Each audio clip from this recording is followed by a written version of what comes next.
Galileo Figaro, actually Galileo Galilei, is a game from Capstone Games where you're going to be moving your little telescope to choose actions, and those actions are going to allow you to do a variety of things, such as spotting comets, observing constellations, main objects, getting dice to use to gain or to observe those objects and constellations, etc. So, what do I think of this game from Capstone Games? Stick around after break and I'll let you know. All right, so here we are looking at Galileo Galilei, another game from Capstone Games that we purchased at a discount so we can cover it here on the channel. And we, of course, are going to start with what is inside the box. I have done an unboxing video on the channel. There's a link up above. I'll put one down below as well. So looking at inside the box, I'll say the player boards. They're really cool with the telescope being able to move. They fold out. You do have to construct them when you first get them. They have the little glue dots to stick and bring them over. Those glue dots were a little bit tricky to do. Not horrible, but they were a little tricky. And then you have to put the rivets in to have the little telescope flippy floppy around. But like I said, player boards are nice. They're laid out well. They help you be able to set up the game because there's a spot for everything and exactly where it all needs to go. And it's all laid out well. With that player board though, with the action tiles and having to move them, I will say sometimes that can feel a little bit fiddly because the telescope is pretty close to them. So trying to get there, you have to kind of move the telescope a little bit, move it back. So it is just kind of maybe a little fiddly, maybe not as smooth as it was intended. And then all the wood bits involved with it for the constellation, your little bookmarkers, your Inquisition marker, all that fun stuff. It all is nice. It feels nice. It's screen printed. It looks cool. Like I said, everything matches up to where it needs to go. So it all just works out really well. The rulebook itself laid out easily, being able to read through it. I was really able to, grasp it really quick. It had a nice layout of the flow of the game and how everything works. They interspersed some cool history facts in there about certain things with Galileo and the Inquisition, and throughout it. At the end, when they go over the player powers, they also have a little biography of all the astronomers. So just a lot of cool flavor in there along with getting the rules. And even those flavor boxes are different colors. So once you know that color is like, it's just flavor text, I'll just ignore that and just focus on the parts I need. They also have tons of examples to be able to show you exactly how things move. So it is a well done rule book. There was two issues I did have with inside the box, and that is the cards, the constellation cards / major object cards. They felt weird. It's hard to explain, but they basically kind of stuck together. They didn't feel like your typical card stock. And even trying to like shuffle them, deal them out, just grab them. It was a hard way of grabbing like one at a time. So that those just didn't seem like good cards. I mean, they felt fine. They felt like they're going to hold up to stuff. Just like I said, sticking and weren't easily able to be manipulated. And then the insert, kind of like how they have the player boards in the middle, everything underneath it's got to be like really low and tight. So it's just awfully tight in the way it is. Wish they maybe would have put like the player boards into the corner and then have everything else dispersed around it. I think that would have just been a better layout for it as opposed to trying to jam the player boards right in the middle. So the insert I wasn't a fan of either. But besides that, player board works well too.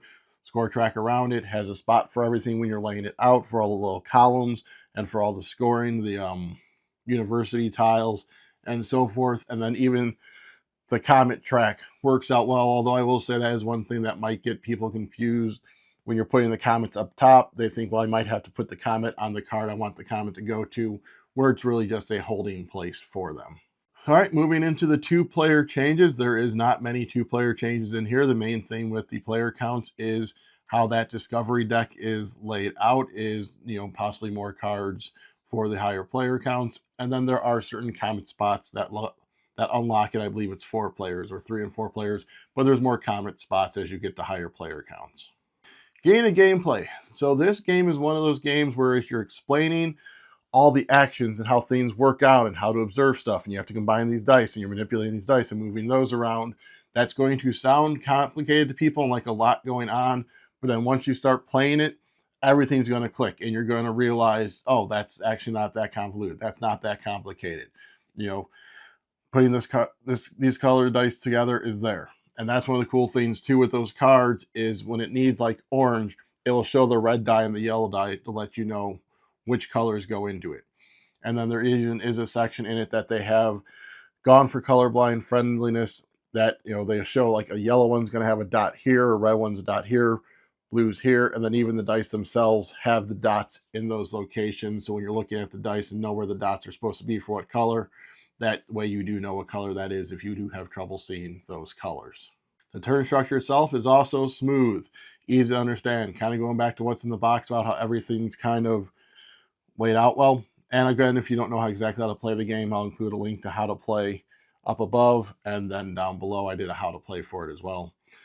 But on the bottom of the player board walks you through it. Select an action, do the 2 actions, move the tile, check for this, check for this, check for this. So it's just a long string of events.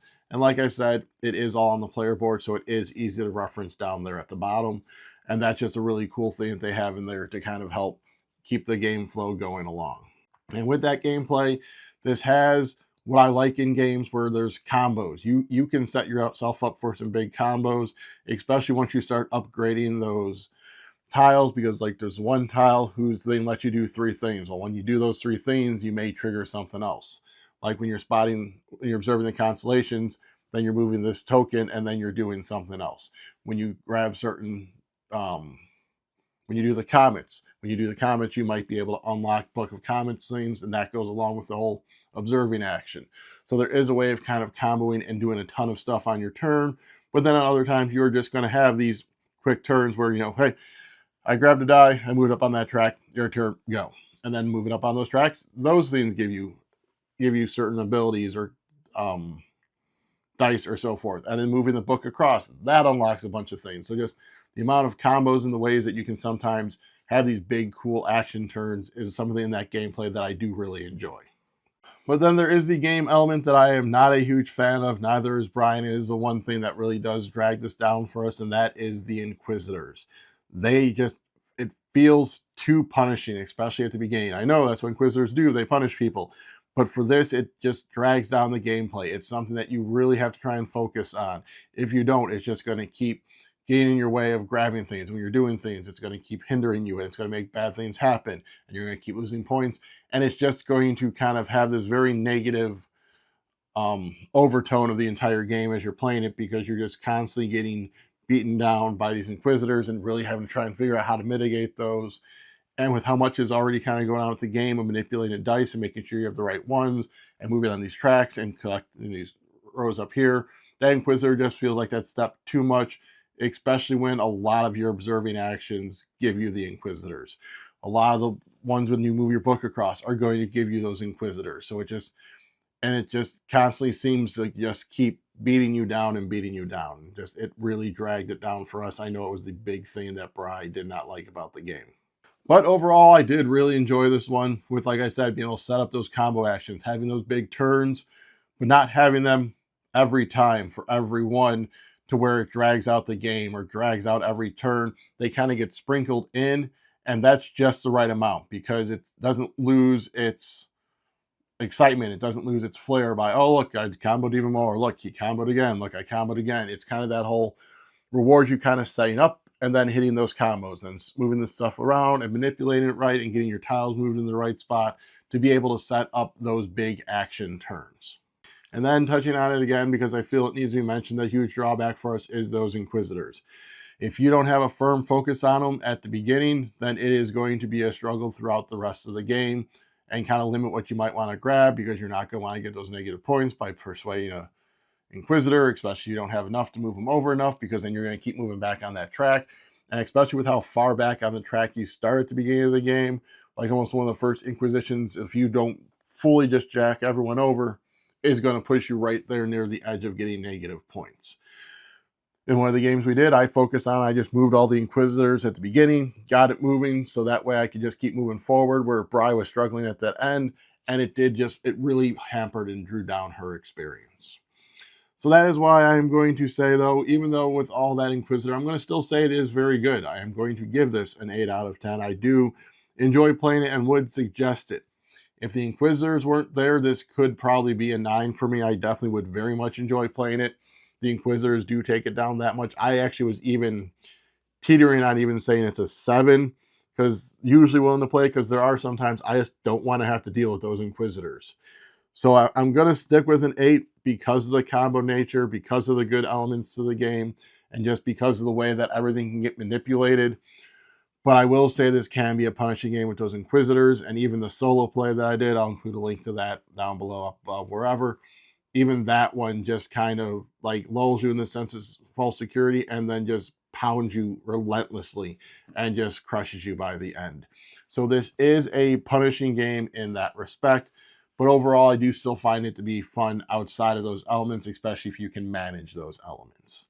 Alrighty, but if this is something that interests you and if you like the videos we do, I would please go and ask you to head down below and hit like, subscribe, comment, share, ring that bell.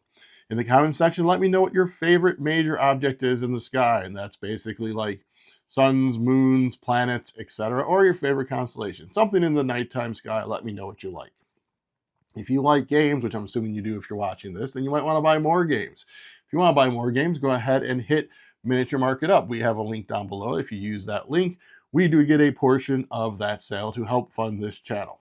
Also down below is a join button where you can join the channel and become an exclusive member to us. Alrighty, so night sky is the right sky.